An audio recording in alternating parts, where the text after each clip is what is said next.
Hello friends, मैं SK infotainment channel पर आप सबका स्वागत करता हूं। मित्रों, आज का वीडियो पर्यावरण और ग्लोबल वार्मिंग से जुड़ा हुआ है। हिमालय के लिए बड़ा खतरा बना ब्लैक कार्बन। नेपाल से भूटान के बीच उत्तराखंड, हिमाचल, जम्मू कश्मीर के मध्य हिमालय क्षेत्र पर हुआ शोध, पर्यावरण में 24% बढ़ी गर्मी। ब्लैक कार्बन ने हिमालय को तेजी से अपनी गिरफ्त में लेना शुरू कर दिया है। 1.17 लाख वर्ग किलोमीटर दायरे वाले मध्य हिमालय क्षेत्र में इसकी मात्रा 2 से 3 गुना तक बढ़ गई है, जबकि पर्यावरण की गर्माहट में करीब 24% तक की बढ़ोतरी हो गई है। मध्य हिमालय क्षेत्र के अंतर्गत नेपाल से लेकर भूटान के बीच भारत का उत्तराखंड, हिमाचल और जम्मू कश्मीर शामिल है।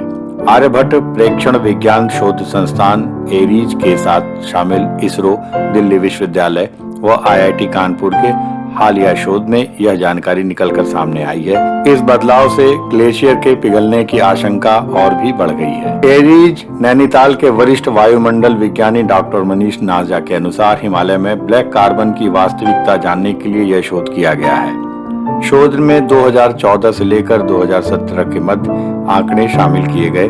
पता चला कि ब्लैक कार्बन की मात्रा 1500 नैनोग्राम से 2500 के बीच पहुंची। इससे पूर्व मात्रा 800 से 900 नैनोग्राम मानी जाती थी। मध्य हिमालय क्षेत्र में जो गर्माहट पहले 31.7 वाट प्रति वर्ग मीटर थी, अब बढ़कर 39.5 वाट प्रति वर्ग मीटर हो गई है। यानी सूर्य की किरणों की ऊष्मा के आधार पर मापी गई 7.8 वाट प्रति वर्ग मीटर की यह बढ़ोतरी करीब 24% की हो चुकी है। इसलिए ग्लेशियरों के पिघलने की आशंका अधिक बढ़ गई है। यही वजह है कि जो ग्लेशियर 50 वर्ष पूर्व 2077 किलोमीटर दायरे के थे, वह घटकर 1590 किलोमीटर के रह गए हैं। डॉक्टर नाजा का कहना है कि हिमालय में ब्लैक कार्बन की मात्रा बढ़ने का बड़ा कारण जंगलों की आग है। आइए जानते हैं क्या है ब्लैक कार्बन, क्यों आया ब्लैक कार्बन चर्चा में। आपने से बहुत से लोगों ने इसका नाम पहली बार सुना होगा, तो आइए बताता हूँ मैं आपको विस्तार से कि ब्लैक कार्बन क्या है। वैज्ञानिक पत्रिका एटमॉस्फेरिक एनवायरनमेंट में प्रकाशित एक शोध के अनुसार कृषि अपशिष्ट दहन और वनाग्नि से उत्पन्न ब्लैक कार्बन के कारण गंगोत्री हिमनद के पिघलने की दर में वृद्धि हो सकती है। यह अध्ययन Wadia institute of Himalayan geology के वैज्ञानिकों द्वारा किया गया था। Wadia institute of Himalayan geology संस्थान विज्ञान और प्रौद्योगिकी विभाग के तहत एक स्वायत्त संस्था है। यह अध्ययन वर्ष 2016 में गंगोत्री हिमनद के पास चिरबासा स्टेशन पर किया गया था। पर्वतीय ढालों से घाटियों में रैखिक प्रवाह में बहते हिम संहति को हिमनद कहते हैं।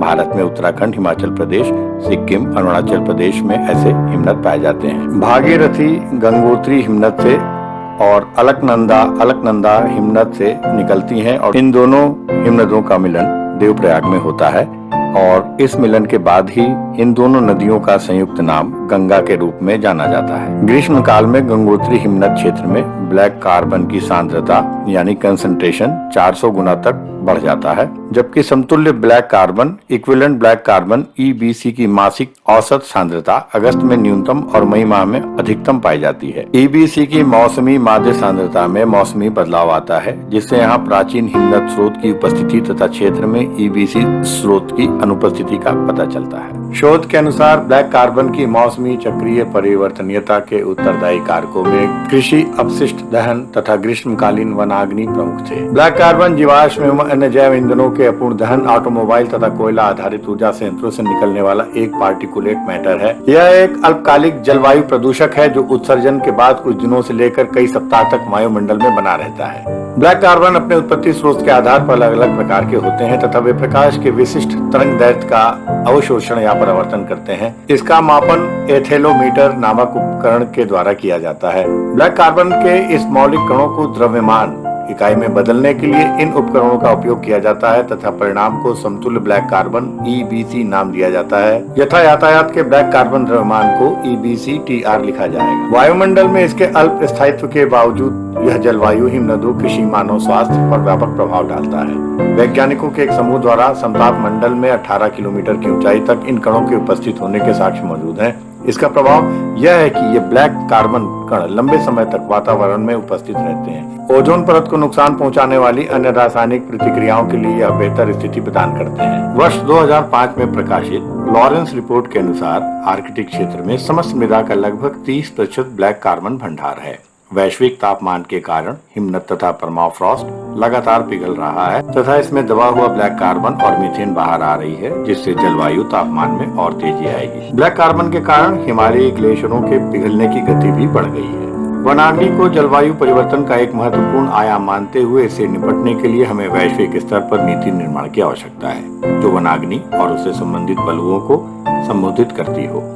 कृषि अपशिष्टों या पराली आदि का व्यावसायीकरण किया जाना चाहिए ताकि इसके दहन में कमी आ सके। यदि आपको ये चैनल पसंद आया तो इसे लाइक करें, सब्सक्राइब करें, शेयर करें और अपना ढेर सारा प्यार और आशीर्वाद इस चैनल को दीजिए। आप सभी का बहुत बहुत धन्यवाद।